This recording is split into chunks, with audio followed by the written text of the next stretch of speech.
Thank you for joining us for November's Cookbook Corner. We're going to be making lasagna soup from The Pioneer Woman Cooks, The New Frontier by Ree Drummond. While we're letting our water get boiling, I'm going to go over some of the ingredients with you because it's actually quite a lot of ingredients today. You're going to start with some uncooked lasagna noodles. You're going to use 12 of them out of the package. And here in a minute, we're going to break them up into smaller pieces. You've also got some ground beef. I went with the 80% lean. You're going to use spicy breakfast sausage. We've got our 1 yellow onion. I did a medium-sized onion. If you like more onion, by all means add more onion. Salt and pepper. We've got our herbs ground up, and that is oregano and thyme, fresh oregano and thyme minced. I did not want to deal with garlic cloves, so I went with already minced garlic. It calls for 4 cloves of garlic, so I'm going to be using about 1.5 tablespoons of the minced garlic. Got our tomato paste. We've got our canned tomatoes, our heavy cream, our olive oil for cooking our sausage, beef, and onions. And then we've got our ricotta mixture that we're going to add into the finished soup, and it's ricotta, grated Parmesan, and it is parsley and basil minced, which is what we have right here. And we are just waiting for our water to get going, so I will start breaking up the noodles. You're going to break them up into small pieces. It does say random. You're going to have some flying pasta. You can get about 4 small chunks from each large noodle. And having done 2 at a time, I would not recommend doing 2 at a time. It's okay if you get some smaller chunks. It's a soup. They'll be easier to eat. All right, our water is basically boiling. We're going to call it boiling because we're ready to get these noodles cooked.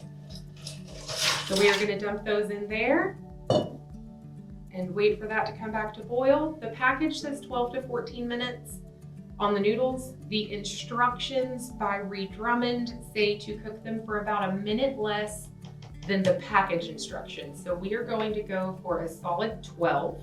Well, timed that just right. We're going to get our timer going. So we get to do some creative draining today. We don't actually have a functioning sink, so we are going to drain our hot water as carefully as possible. Please be safer than that at your house.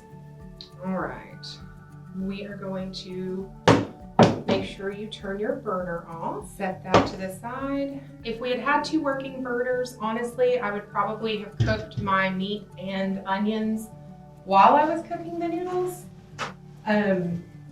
So that is something that I would recommend for cooking at home, is going ahead and doing your sausage and onions, which is our next step, while your noodles are cooking.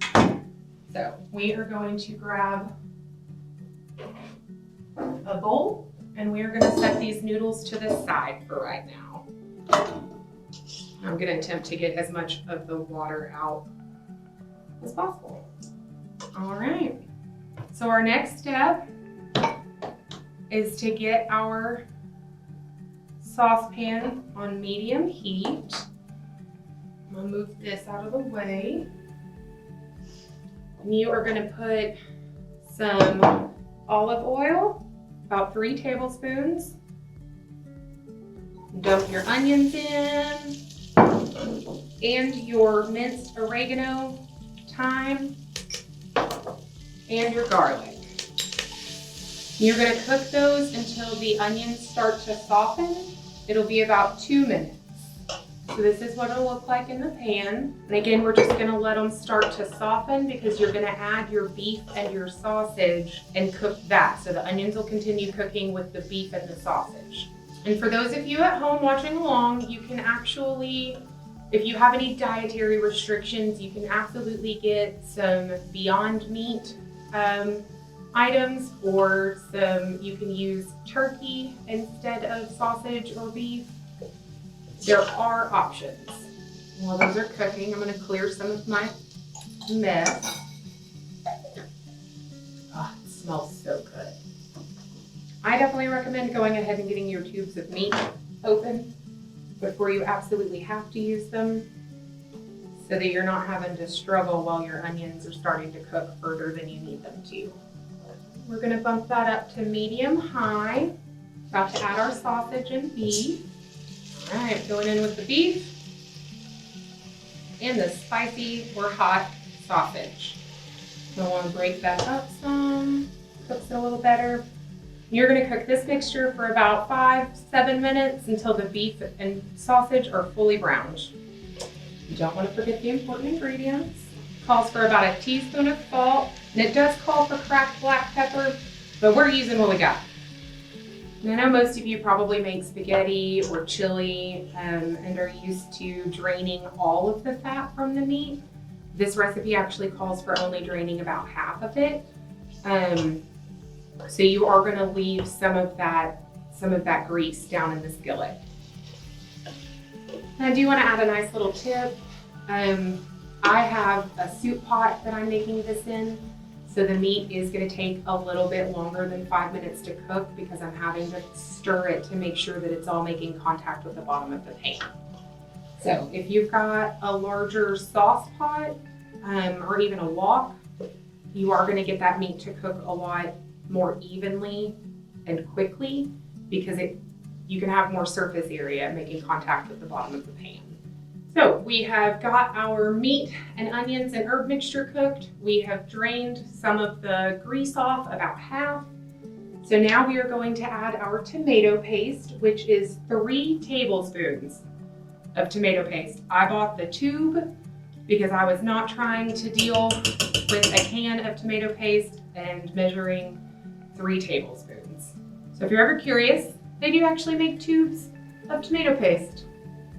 We're going to go a little extra on this one because I shorted the first 2. So there is our 3 tablespoons of tomato paste. So you're going to stir those in and let it cook for about a minute. Make sure you get it good and incorporated. You want that flavor to start soaking up in the meat. All right, now we are going to add, it does call for some dry wine. We are in a dry county. So we are using the alternate option of some stock. It does call for chicken or vegetable stock. I figured we would use some beef stock because we are doing beef and sausage lasagna. So this amount is just about 3/4 a cup of stock. You're gonna add 4 cups a little later. And this is just for what they call deglazing the pan, which is just getting all of your stuff off the bottom and back into your mixture. We are going to add our tomatoes, including the juices. It just calls for 1 14.5-ounce can of tomatoes. It calls for whole tomatoes with juice. I did stewed tomatoes. People are typically pretty picky about their tomatoes and how large the chunks are. My husband being one of them. From here, we are going to add our 4 cups of stock. So right now we've basically got chili and we want soup. Bear with me, I've got a 1/2 cup instead of a cup, so we're going to do this quite a few times. And I think we may be short some stock. So we're going to run a thicker, heartier soup. All right, next we've got our parsley. We've got about a tablespoon of parsley plus more for some topping. So we are gonna add our parsley in, and then we are gonna bring this to a boil and reduce heat and simmer for about 20 minutes. So we've let our soup mixture simmer for approximately 20 minutes. We are now going to add our 1/2 cup of heavy cream. Give that a good stir. And then we are gonna add the noodles and we're gonna let them simmer for another 5 minutes. I'm trying to not make a mess while I stir these, but it's proving complicated. All right, so while this simmers for about 5 minutes, we are going to make our ricotta dumpling mixture. We're gonna grab our 1 cup whole milk ricotta. So our 1 cup ricotta, 1/2 cup of freshly grated Parmesan cheese. So we've got our cup of ricotta, and then we are getting a 1/2 cup of grated Parmesan cheese. I'm using a 1/4 cup, so I've got 2. And then we've got the rest of our parsley and basil mixture that we've pre-minced. We drop that down in there, and then we are going to salt and pepper. It does have measurements. You can absolutely season these to taste, but it does call for half a teaspoon of salt and half a teaspoon of black pepper. I would recommend using like a mashing motion to start this mixture, because otherwise you're gonna send some stuff flying. This is not going to go into the soup while it's cooking. This is gonna be used as a garnish. So you get this mixture ready, and then once you've plated your soup, put it in bowls, you're gonna put a couple of dollops of this on top, and they can mix it into their soup as they want. Thank you for joining us for November's Cookbook Corner, where we cooked lasagna soup from The Pioneer Woman Cooks, The New Frontier by Ree Drummond. Be sure to join us for next month's Cookbook Corner. We're going to be making a tater tot breakfast casserole from the same cookbook. And be sure to like and subscribe our YouTube channel so you don't miss out on any future videos or any book nooks or cozy story times with Miss Mary. I hope you guys have had a good time, and if you make our lasagna soup, I hope it is delicious.